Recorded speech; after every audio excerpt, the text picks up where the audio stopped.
How's it going, guys? I'm eric-pierre 53 here for another one of these simple little custom showcase videos like I did last time with my custom Henry that I have over here, in fact.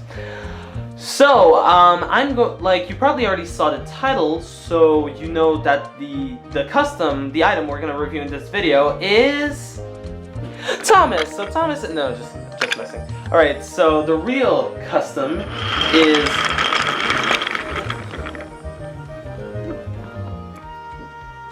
LMS Black 1925 James.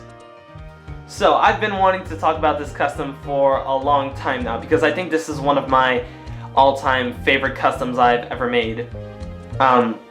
So let's talk a bit about the backstory. Why not? So James was a Lancashire and Yorkshire Railway Class 28060 locomotive.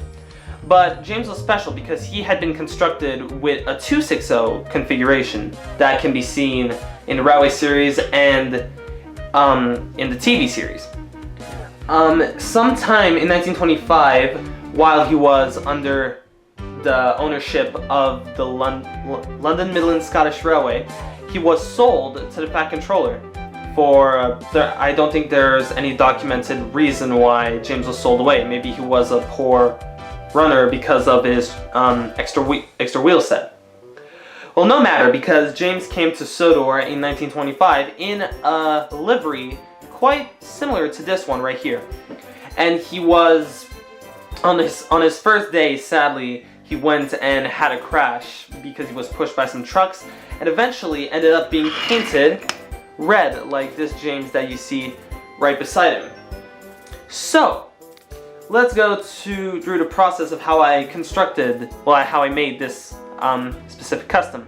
So this was originally a 2001 James, and I know some of my friends and maybe like Thomas collectors are gonna be mad, but this originally was a gold dome James.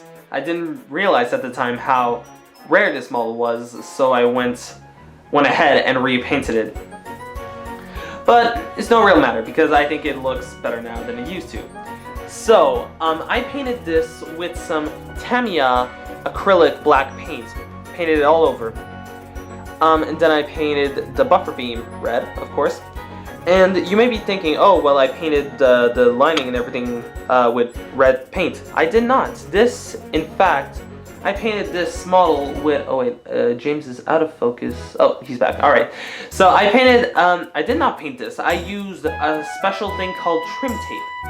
Basically, it's as simple as some just strips of different colored paint, tape. There's some black, there's some red, there's some yellow, and I used a lot of red variants of this trim tape and did all of the lining on this. And I think that this is the best way to do lining, this or transfers, because like painting the lining, like if you're very good with masking tape, it can come out extremely well, but I'm not really that good when it comes to masking tape, so when I can, I will try to use trim tape. So also, I put trim tape all over this model. The wheels remain the same, the face remained the same as well. Two things I also added were a number and the writing LMS. I'm gonna come back to the LMS, but first I want to go on the number.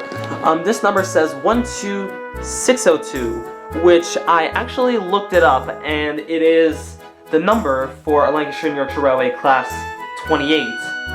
So I went ahead and printed those decals out and then just glued them on the model with white glue. And then I believe I went all over this with, maybe I did not, but I think I went over this with some Humbrol or Tamiya matte varnish, which really helped. I do not think I did it on this model. Oh, no matter. But yeah, and the final finishing touches I did on this model was because for my sets, you do realize that I use this fine rock stuff that you can find in Michael's for reasonable price, I believe. And over here, you can buy some black variants of this material.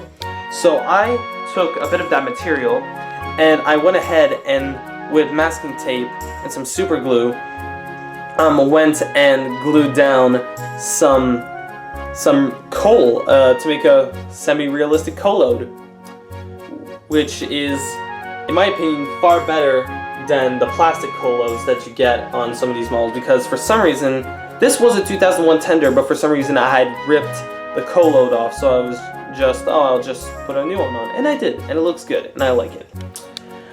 Now, some railway rivet counters will realize that, wait, this is, I say that this is a 1925 James, but it is an LMS 1927 livery.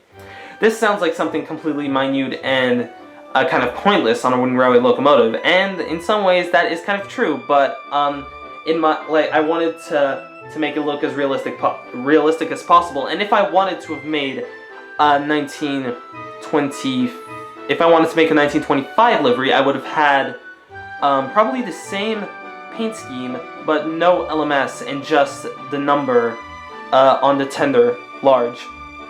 But I guess that is no problem, because I do believe it looked very well in episode 3 of my series. If you haven't seen that, I would suggest you go watch it, please. But yeah, I'm very proud of this custom. Like, I think it looks so good. And when, let's compare it to a standard James. So, of course, like I said, I didn't do any like major like body modifications like I did on my Henry 1. It's pretty much just a normal James painted black. So I don't believe there's much else to say on this model. So the real question is, what am I going to do with it? Because I built this custom for episode 3, and now there's no real use for it. Well, I have two ideas. Either I remove all of the paint and I make a new custom, or I change the number and the face, and I use this as a background engine for the rest of the series. At this point, it's just questions, or it's just ideas. I have no idea what I'm going to do with this yet, but hopefully whatever I do with it, it turns out good. Sorry. So, I believe that is it. Thank you guys for watching. I'm glad you take the time to watch these little shorter, like less amazing, less advanced videos of mine. Like, I know, I want to try to improve these in some way. So if you have any comments of how I could improve these videos, please put them down below, because I'd love to know what you guys think of these. So thank you guys for watching. I'm eric-pierre, and I will see you next time.